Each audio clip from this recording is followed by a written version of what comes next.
Welcome to 52 Weeks of Hope, Philly. Thank you so much for having me. I'm glad we're finally able to do this. It's exciting. Yeah, this will be fun. Okay, so before we get into, I want to hear about everyone you got to meet at the Summit of Greatness and what knowledge you get to impart to us. But first, you were a Tesla executive and now you're in podcasting. It just seems like such an improbable leap. So, and we talk on here a lot about what made you make the leap? How did you get the nerve and why did you do it? But why podcasting? And yeah, how did you end up there? It's so funny because so many people ask the question of how I went from Tesla to podcasting, because it does seem like very different, as you just said, but it wasn't very different in terms of what I'm doing. And the reason why is I've always loved learning and I've always loved teaching. And podcasting allows me to do both. It allows me to learn while I'm teaching. So when I ask a question, it often is to understand a concept better, simultaneously teach someone else who may not have any knowledge of whatever that insight is. So my show, as you know, is all about insights. It's called Inside Out, where I look for those tangible, actionable things that can help someone be a better human being. And so at Tesla, what I did was training and development. And so my core job function was to teach people how to perform at their job as effectively as possible so that they could get the best results. So I do the same thing in the podcast space. It's just that more people have access to a podcast because it's public, versus at Tesla, it was within the walls of the company.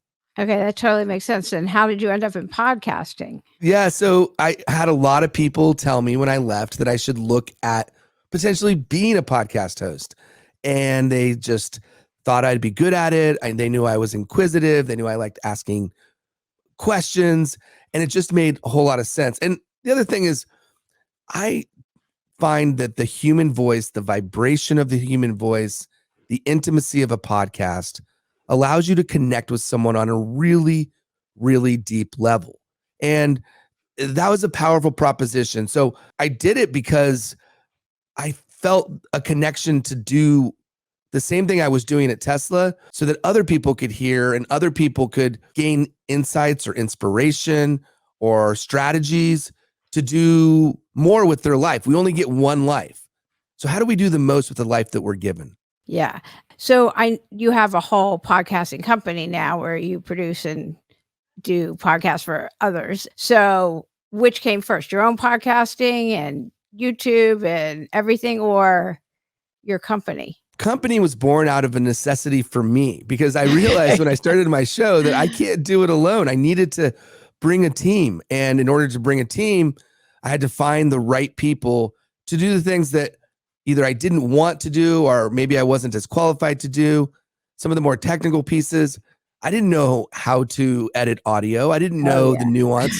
I knew how to edit film because I was a film student. So I knew that more than audio. So first hire was an editor. But then I said, okay, I need help with creating social media clips. I need help with writing. I need help with the website. I just didn't want to do it all my own. So I built a team, and that team is now what has helped to create my company, Podify. And now we do it for other people, not just for my own shows, but for other people as well. And it's just grown from there. As you know, and I'm sure anyone listening right now, everybody wants to start a podcast these days. So I have an endless well of potential clients who need help. They need that support. They want to be able to share their message, but they may not have the time to do all the things necessary to get their message out there. Oh, absolutely. If I had to edit, I wouldn't have had a clue, and I definitely did not have the time. Okay, so here you are. How did you know what kind of podcast to do? What did you like? How did you get started? And then how did you get in the realm where you're talking to all these amazing people? Because everyone wants to do that. Right? Yeah, I think the way I started out was who's in my network, who is interesting, dynamic, can share something about themselves that will be helpful to someone else. And so I started interviewing people that I worked with at Tesla. I started interviewing people from previous jobs. I started interviewing people who I had read their books, or people who I've seen on social media, I've seen on Instagram, I've seen on LinkedIn, and they've done something to spark an interest, enough of an interest for me to say, hey, let me ask this person if they'd be open to being on the show. And I think, like anything, as you know, Lauren, it's the worst answer you could ever get is a no. And so I'm a big believer in make it a priority to not assume anything. And so assume someone's not going to be on your show, or assume someone doesn't want to be on a podcast, or assume they're too busy. Don't assume any of those things. Instead, give yourself the best opportunity to interact and do whatever you can to bring people into your orbit who are going to help make your life experience better. It could be a podcast guest. It could be somebody in your life to help you with something that you're working on, be a partner. It could be somebody that you need to confide in and share something with, because it doesn't do anybody any good to keep everything bottled up into yourself. And I know you believe that too. I'm a huge believer in having access to people in your orbit. I'll share one quick thing. I read this and then I heard it again, and I really, really love the idea of having a personal board of directors, somebody that you could turn to, a group of people who in your life can be there when you have a question, when you need some insight, when you need something to allow you to share what's going on your life journey. Okay. And what if somebody doesn't have that right now? How will they find that? Or in the space they want to go into too? How do they find those people? Great question, because this ties really well into what I've done with podcasting. So I started one show, then I started another show. I started interviewing people who had been down the path that I wanted to go. So people in the Podcast Hall of Fame, people who have millions of downloads, people who have taken their show. They weren't celebrities to start, but they became well-known because of their show. And so I started asking them a lot of questions. So I think figure out what your path is, and then find people who have been down a similar path to you. So that's one way. Another way, and this is really interesting, it doesn't need to be a person who you talk to. And what do I mean by that?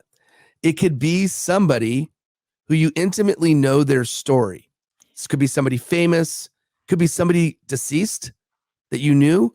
It could be somebody that you've worked with in the past, and maybe you don't talk to them a lot anymore, but you know how they would respond to situations. And so these are two different things. I want to be clear. So you can have your personal board of directors that you talk to because you need to talk to people, but then you can have an imaginary board of directors or advisors who you could think to yourself, how would this person handle? Maybe it's Steve Jobs. Maybe it's who I mean, if you say what you want about Steve Jobs, he was both brilliant and very difficult, but how would he handle a situation? Or I worked for Elon Musk.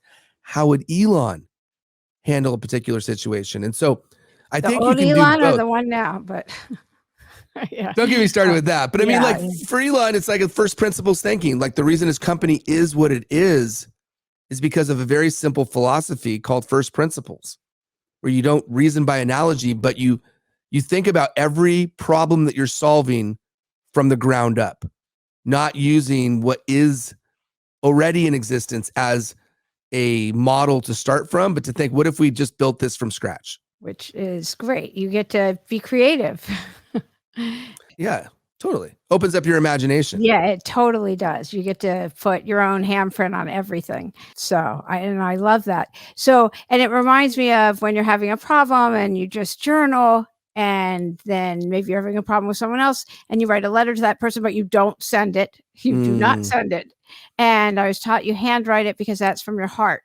If you're handwriting, it's opposed to type using a keyboard. And then you write a letter from that person back to you. So that's powerful. Yeah, it is. That's the letters. Anyway, I don't know why, but that just reminded me of that. So, probably because you're talking about Steve Jobs, who isn't here. So, and you can do that with people that are that way. So, because they always say, find your tribe, find your tribe, find your tribe, which if you don't have a tribe, what do you do?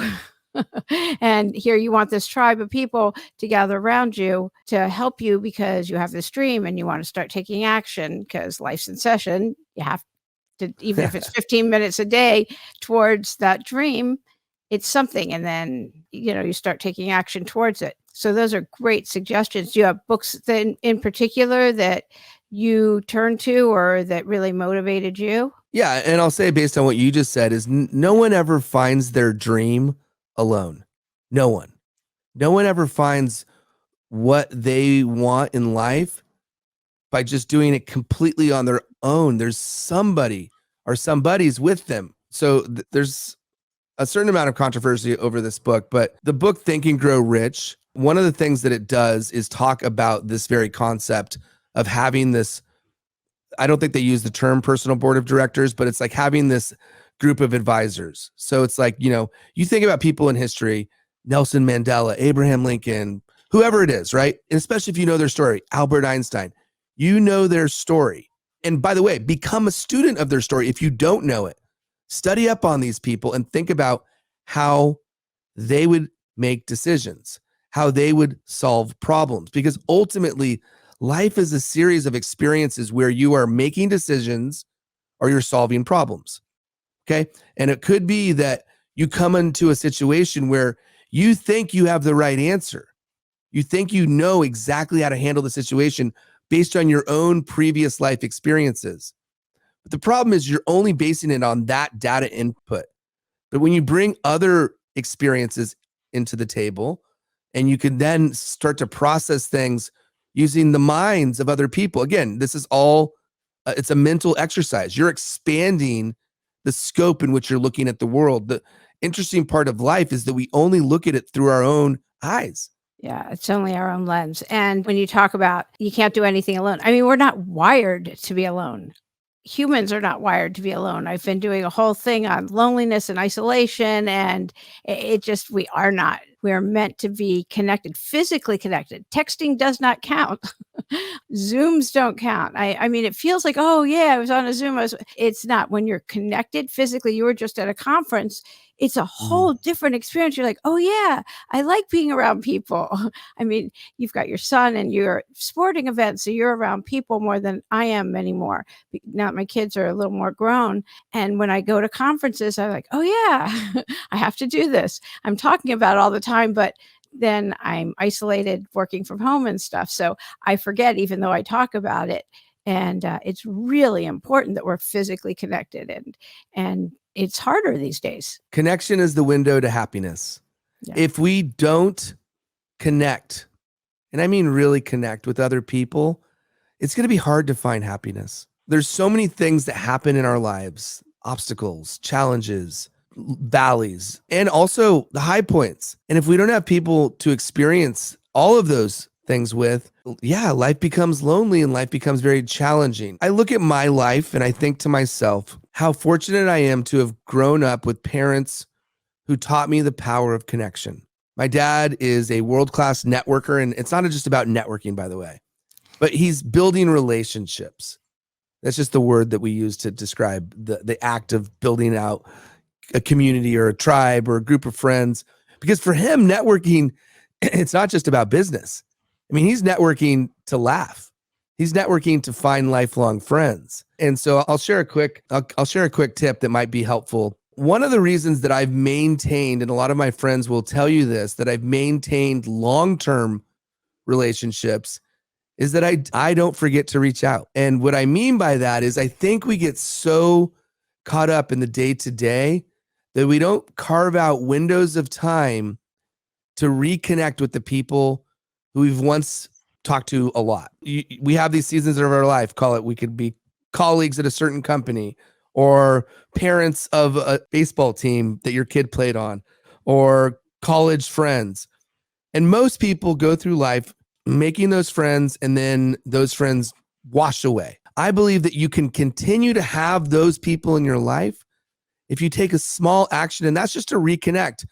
And whether that be a phone call or even a text. I interviewed Jordan Harbinger, and he talks about this idea, and I actually have done this well before he brought it up, but it's like, go to the end of your text messages, all the way back to the very end, and then text the person that you haven't texted in 4 years. And they got to know that it's coming from your heart. You're not trying to get something or sell something. You just want to check in and see how they're doing.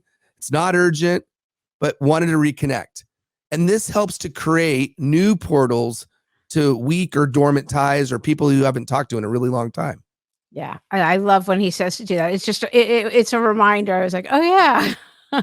and it connected me with somebody else. You are very good at doing that. You are definitely, I've known, just disclaim, I've known Billy since he's in junior high, middle school, whatever it's called, so, and you're very good at staying in touch. So definitely at that with his friends from back then.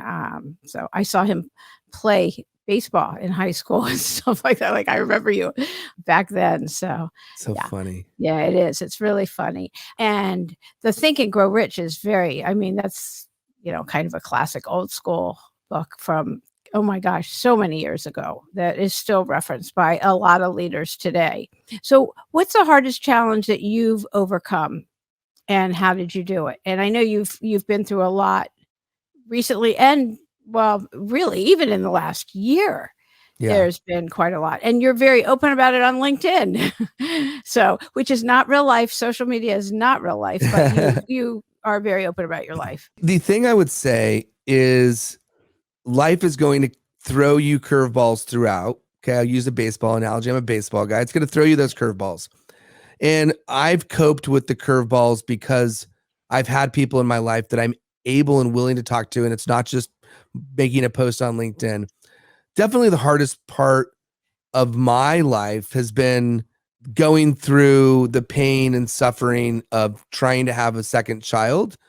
And 6 times my wife got pregnant and we didn't get to have a second child. Now, I say that knowing that some people don't even get a chance to have a first child. I'm reminded of just how lucky I am that I have a beautiful 10-year-old boy, a son who's so cute.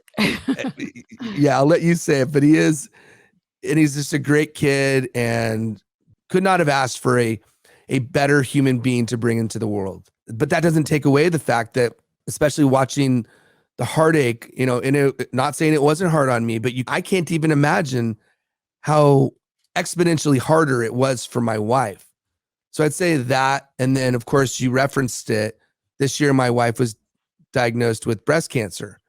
And so I didn't tell her this till afterwards, but I was every morning just crying, bawling, thinking about the proposition of her not being here. And luckily, we caught it early. It's stage 1. She's been multiple surgeries to remove it and radiation. But yeah, it's hard. It's hard. And had I not have the people in my life to talk to, it would have been so much harder and maybe even unbearable. Yeah, you definitely have a great community and community. I mean, the messages compiled from the talking to elders and putting together all the messages from the first 52 weeks. The number one message was you have to have community. We don't do this life thing alone. It's what you've talked about. We are not meant to. And I love people who isolate. Their solution to isolation is more isolation. It just doesn't work. You're such a good example of telling the truth of what's going on. And that is actually how we don't store trauma in our body that way. It won't come out later. Being real. I mean, I know #authentic is like trendy, being authentic. And it's actually how we get through life is telling the truth of what's going on and not hiding and trying to be something other than what we are. The truth will set you free. Yeah, absolutely. I early in my life, I was in my 20s, I made the mistake of not being faithful to a girl I was dating. Now, we weren't married or anything like that. This is okay, by the way. We weren't married, but and it was, our relationship was in the, I would say, without getting all the details, it was a good relationship, but I wouldn't say it was the healthiest of relationships. I decided to do something I shouldn't have done, and I felt so bad about it. I'm actually grateful that it happened because it taught me the lesson that I could never do that again. I could never hurt somebody again like I did. And I held it and I kept it a secret, but then I told her and I felt so much better. It didn't take away the pain that I gave her and all of that, but it was so important to do because, again, the truth will set you free. There's a reason why my company's number one core value is radical transparency. Radical transparency, meaning I would much rather you be totally honest up front and it not be a good thing, meaning like you've shared something that you did wrong or I shared something, a mistake I made. I would much rather do that than to be closed off and not willing to share what it is that's going on. And so it could be something as, in an intimate relationship, or it could be something work-wise.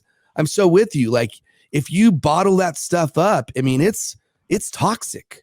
Yeah, Literally. you're going to implode. You're going to implode or explode. Like, something's going to happen. Absolutely. Yeah, I love that. That's your motto. My law practice, it's 100% looking out for the client. 100%. We do not look out for. I mean, I've never been reported to the state bar or had any like problems or anything like that. Like, we only look out for our client. That's awesome. First, but we're also not a mill, so it's not like we have thousands of clients or something, or even hundreds at a time. Right, you could do that. I can't even imagine. I can't even fathom such a thing. And on the podcast, it's about giving hope. For people, like, you just need that. Oh, you need that little push. You need like a motivation. Oh yeah, it's gonna get better. Oh yeah, I'm gonna reach my goal. Oh yeah, I can go for my dream. And what would you tell somebody who they see it, they know that they want to go for that dream, they can see that vision of what it is they want to do, but they're scared to do it? What would you tell that person? I would say, if you have the vision, describe it to me. And the reason I would say that is I'd want to know how detailed they are, because the more details you have to reach your dream, the more you're going to see it in your mind and you're going to visualize it. It's not to say you have everything figured out, or that even you start to change things. I think you have to be fluid and willing to pivot and take a path that you didn't imagine. But in order to do that, in order to get to where you want to go, you do need to see it before it happens. So that would be the first thing I would say. The second thing I would say is, remember, it's not going to happen all at once. So prioritize the steps you need to take to get there. So step number one could be a micro step, the smallest step you could possibly imagine. And that's okay. And then the third thing I would say is, get someone in your life who's going to hold you accountable to doing those steps. You share your vision with them as detailed as possible. And by the way, the vision, you keep adding more details. You keep adding more, making it more real in your mind, making each step something that you can actually visualize yourself doing. And when you bring this person to your life, or you have this person who's your accountability buddy. Yeah, your accountability partner. Yeah. Set time with them on a regular basis. That's not going to be unreasonable, because they're doing something for you, and give them updates on where you're at and where you're going. Give them updates on where you're at and where you're going.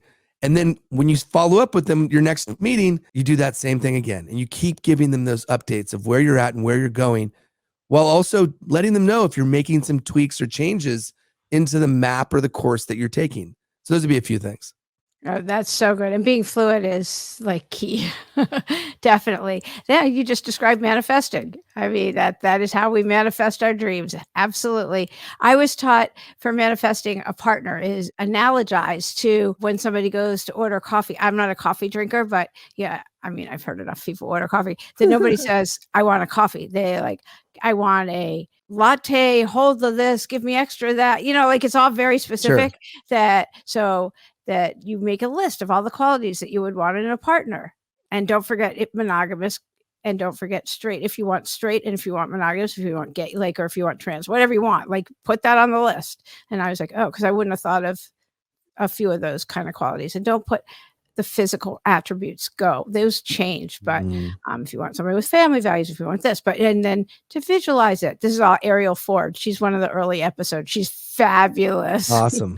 Yeah. She's so good. And then she has a whole meditation thing she has a link to, so you can visualize and feel into it. A feelingizations meditation. She's so good. She talks all about that. Yeah. That's amazing. I mean, with just to tap in on the coffee point, people ritualize their coffee consumption. They ritualize something that's important to them because they want it done a certain way. They like it a certain way. And I suggest, if you want to form a habit, figure out how to ritualize it. And what I mean by that is, a ritual, if you've seen a baseball player, all sorts of them have different rituals they do. They do. To get consistent, right? And it could be any sports. I'm a baseball guy, so I always notice the baseball players, but they do the same thing the same way every time. And the reason why rituals are powerful is because it creates that muscle memory in your brain to be able to do something over and over again on a consistent basis.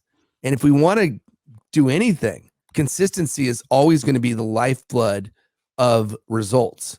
And consistency happens when you do little actions a lot over time. Okay. So little actions a lot over time. You keep doing these little actions a lot over time. You're giving yourself the best opportunity to do the right things repeatedly to get a long-term result. And rituals help to manifest whatever it is you want in your life by taking these over time. Because most things are not one big giant leap. There are a lot of little things, a lot of little details. When I interviewed somebody who worked closely with Michael Eisner, he says Disney's successful because it's like a pointillist painting. If you look at one little dot, but you back out, you see the entire mosaic of a pointillist painting, and it's a piece of art. Oh, that's good. That's very good. So do you have certain things that you do on a daily basis? Do you journal? Do you exercise? What do you do? Big believer in the power of freeing the constriction of our prefrontal cortex. The prefrontal cortex is like the CEO of our brain. It does all the decision making. It really is the part of our brain that if it didn't exist, we would not be here talking as human beings. We would have been killed, basically, to get graphic with it. And so the problem is we're so overstimulated and we're so overstretched with having to decide this, having to decide that, that we put ourselves in a place where our prefrontal cortex is constantly overwhelmed, trying to do too much and solve too many problems. And so to your question, my ritual is walking. Why walking? Because walking allows me to get some distance from what I am working on to free up my prefrontal cortex. If you've ever wondered why you have a aha moment in the shower or at the gym or even on the toilet, it's because you're not thinking about other things, and your prefrontal cortex finally has a moment to do some of that other thinking, and all of a sudden you have that moment of insight. And so that would be one big one for me. Do you walk without your phone? I love walking without my phone. I don't always, because sometimes I use walking for two things. One is moments of insight, in which case I'll just leave my phone at the house, and it's liberating. But then a lot of the time, what I also do is I listen to books on tape, and so I listen to them. I'm downloading information as I'm walking. But I'd say you're gonna be served the best when you have those moments of insight to quiet your mind. And any way you could do that, could be meditation, could be shower, could be whatever it is that's gonna make you not take in all the other distraction noise that's out there. Yeah, definitely. Big proponent of that myself. So, okay. So tell some of these messages that you just received. You were just at an amazing conference. So you got to hear a lot of messages, but you also have interviewed some incredible people. What messages did you take with you? What were the most resonant? And were there any surprises? I mean, well, there always is a surprise, and I think surprise is good. So that's like, to me, the way in which events work is, I think I'm always reminded of this law called the peak end rule. It's a law in psychology where people are going to remember the high point and the end. High point and the end. They're going to remember something that happened that was magical, a moment. And they're going to remember the end of something. Okay. So if you're doing an event, think of those. How do you create those high points? And then how do you have an incredible ending? I also believe that the start has to be super strong. So that's one really important takeaway. As far as the event, so I've been to 2 events recently. I was just at an event that Mind Valley put on called Vision Live, named after the founder. And then I was at Summit of Greatness put on by Lewis Howes. I mean, we would be here for hours to go over everything that I learned, but I'll give you some highlights that I think are really important. So Natasha Graziano shared her story. She's been doing things in the public scene for the last 3 or 4 years, but she really took off with Clubhouse, believe it or not. She ended up marrying this guy, Michael, who she met on Clubhouse. And so one of the things that she shared, which I think is really interesting, is don't fake it till you make it. Be it until you become it. And she actually wrote a book called Be It Until You Become It. So you could check that out. But the thing that was interesting is that she and talk about writing, okay, she wrote out exactly what she wanted out of a relationship. And when I say exactly what the person looked like, where they live, what they did for a living. I mean, like all this vision. We hear this in business, write out your business avatar, your customer avatar. She did it for her mate. And then she made it so real that she even imagined what he smelled like. She even went to a place where you can mix and match different fragrance to make basically your own cologne. So she made her own cologne for this guy before she even met him. And so she had taken all of these steps, writing out what she wants. And so you're starting to see it. You're starting to be it. You're starting to feel it. And then you become it. So that would be one big takeaway from the event. And that was from the most recent one. Another thing that's really, I love this. This is from Tim's story. He says, listen, if you do enough things right now, in 3 years, things are going to get weird. So what does he mean by that? He means that if you do the things right today, your life will be so radically different in 3 years. You won't even believe the situation you're in. It's going to be so shocking and surprising. So he's working today. He's working with Oprah. He's working with all these luminaries and incredible people. And I don't know how long ago he would, 3 years, it might be 10 years, it might be 5 years. But point being is it's a pinch me moment. It's kind of like a pinch me moment for me when all of a sudden I'm one layer removed from Elon Musk. My boss reported to Elon Musk. And I would have never imagined that would be the case. But point being is don't discount who you can become in a short amount of time if you do enough little things right. The last thing I'll share in terms of takeaways, and there's so many. So I just want to say that it's almost like, just winding me up. I could go for hours. I went to this church. I'm not a very religious person, just to be super candid, but I went to this church when I was a kid. Church is called Agape. If you're familiar with Agape, it's not your typical church. Dr. Michael Beckwith is the creator of Agape, and a fascinating guy. He says this line in his presentation that I just cannot forget, which is he says, violence is the voice of the inarticulate. Violence is the voice of the inarticulate. And I just thought it was such a powerful takeaway in the times that we're in, where we maybe get a little bit more agitated, maybe have a shorter fuse. We don't give ourselves opportunity to pause and be mindful. And we react. And sometimes we react in a way where violence is the first solution. I mean, there's war going on. I don't need to tell you that it's kind of a moment in history where it's an inflection point. And so I think we can all be stewards of the future if we remember that violence really is never the answer. And it is the voice of the inarticulate. I used to have a temper as a kid. You may not remember that, but I had a bad temper as a kid. It took a long time for me to work on it. I think part of the reason I don't have that anymore is that I'm able to communicate better. I'm better able to share my feelings and my thoughts and my ideas on perhaps why this situation shouldn't be the way it is and how we could make it a better situation. And so I would say those would be some of the takeaways that were most powerful. God is in the pause. It's in that pause that the magic happens. It just is. I really love that. You interviewed somebody that I saw. Oh, it was Chris Doe. Mm-hmm. I just saw a clip of him talking about being a middle child. Mm-hmm. I just thought that was really funny, and how that was part of what shaped him and who he was. And I just think probably because I related to that part of it, I always thought, oh, I feel different because I'm a middle child.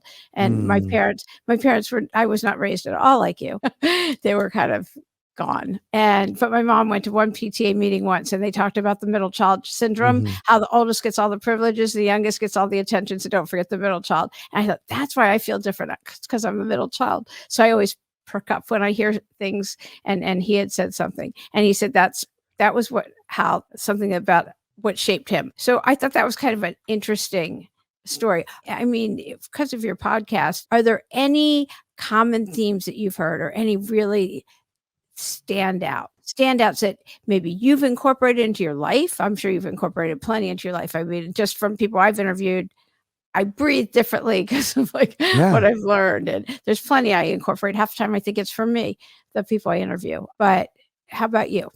Yeah. Well, Anything like you, there is so many have been integrated. I'd say a few that stand out. I'm a perfectionist, and I know that about myself. I know that my natural tendency is to over architect or to over analyze or to think about how to make it perfect. And so I interviewed somebody who's actually my cousin who at one of his jobs, he had somebody tell him that think in versions. So version 1 does not need to be your version 10. And so instead of thinking about trying to release version 10, just release version 1. And then think about how do you make that version 2. So that'd be one big one, is just giving myself permission to have multiple versions, not just thinking that if I'm going to launch something, it's got to be absolutely perfect. If it's absolutely perfect when I launch it, I've launched it too late. I should have launched it earlier and gathered feedback and learned and made those necessary changes. That'd be one big one. Another one is I interviewed Liz Wiseman. And Liz Wiseman has a book called Rookie Smarts. And what I love about this book is it really reshapes and reframes the way we think about people without a lot of experience, or maybe doing something that is potentially considered out of their league, out of their element. And the idea behind this book is that actually people who have rookie smarts, or who are a rookie and they are willing to ask the questions that somebody who has more experience isn't willing to ask, has a better shot potentially of reaching even higher levels. And what's so fascinating about this idea, this concept, is that we should kind of take this concept with us throughout life. So even though you're experienced as an attorney and you have your specialty, and it could be anything that you do, you, Lauren, as an attorney, it could be me as a podcaster, or Bob the doctor. We all come to life with our pre-existing experiences, and we think that our decisions should be based on those experiences. And I challenge that, and so does Liz, and saying that, like, hey, how can I tap into some of those rookie smarts? Maybe I need to talk to another expert. Maybe I need to ask more questions. Maybe I shouldn't assume that because it was this way at this company, or this way with this, or with this client. And so that would be another one. And then the third one that I'll share is something that I learned from my old boss at Tesla. He said, assume positive intent.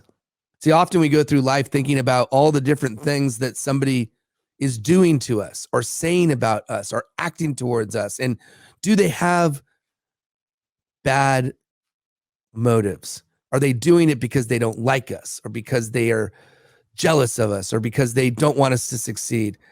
All of that may or may not be true, but it does not serve you to think about it in that light. Instead, just assume everybody has positive intent. Everybody in your orbit is doing things not necessarily because they want to hurt you. It could be something entirely different. And even if you are wrong and they do have malice or bad intent, you're going to feel so much better if you just take the high road and feel and assume everybody has the best intentions. Yeah, I mean, what, it's going to be 1 out of 20 anyway, at the most. At the most. I mean, most people really do, because if you have good intentions, you're going to be attracting people with good intentions. So Totally. they probably do. So yeah, That's right. They I probably love do. And that. that's the other point to Yeah. it. Yeah. Yeah, definitely. And I love the other, it made me think of every day I just remind myself to have an open heart and an open mind. Am I listening? That's part of my morning like thing. And from actually Eric the trainer, I have a new little post-it. My post-it says, "What can I do for you today?" It's just a Love little that. reminder. That's his mantra.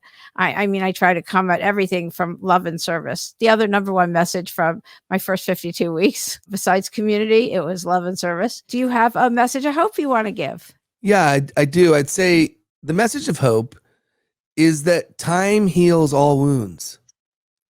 And I know this, and I think anybody who has gone through a challenge in your life, and everybody has, think about how you felt at the worst. Like, really sit on that for a minute. Think about how you felt at that moment in your life that was the most challenging. And then reflect and think about, how did you feel months, years, decades later?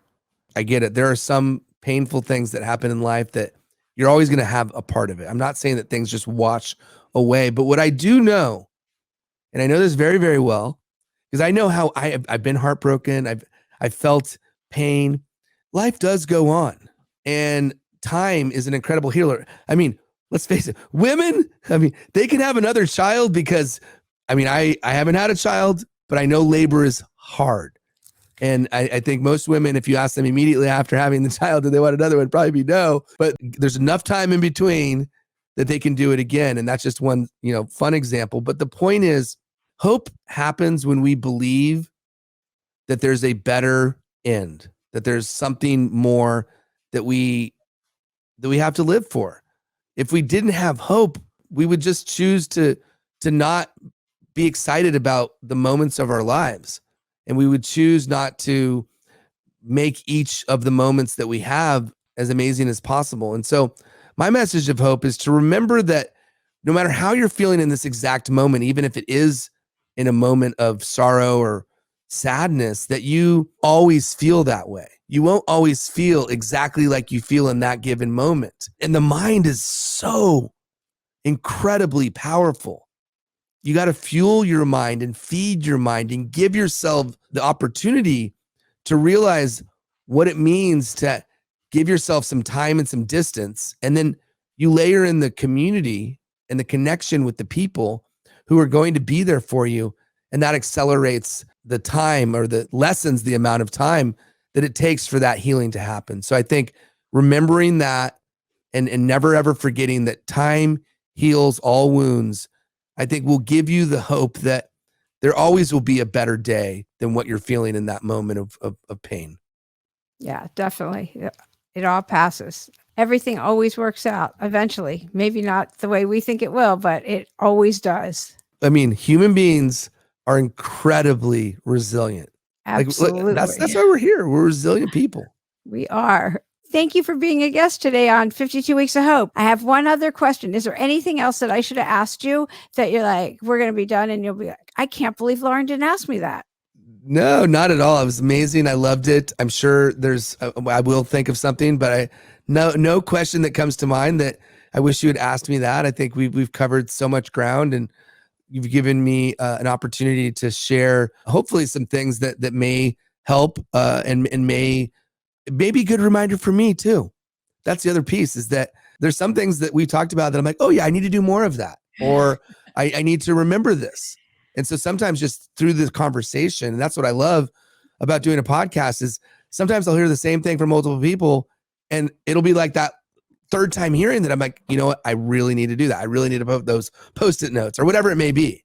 And so sometimes it's not hearing something for the first time, it's being reminded at the right time. Yeah, definitely.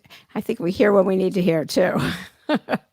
We do. We hear what we need to hear when we need to hear it. Yeah, absolutely. Oh, that was great. Thank you so much for being a guest today. Thank you. It was awesome. Loved it.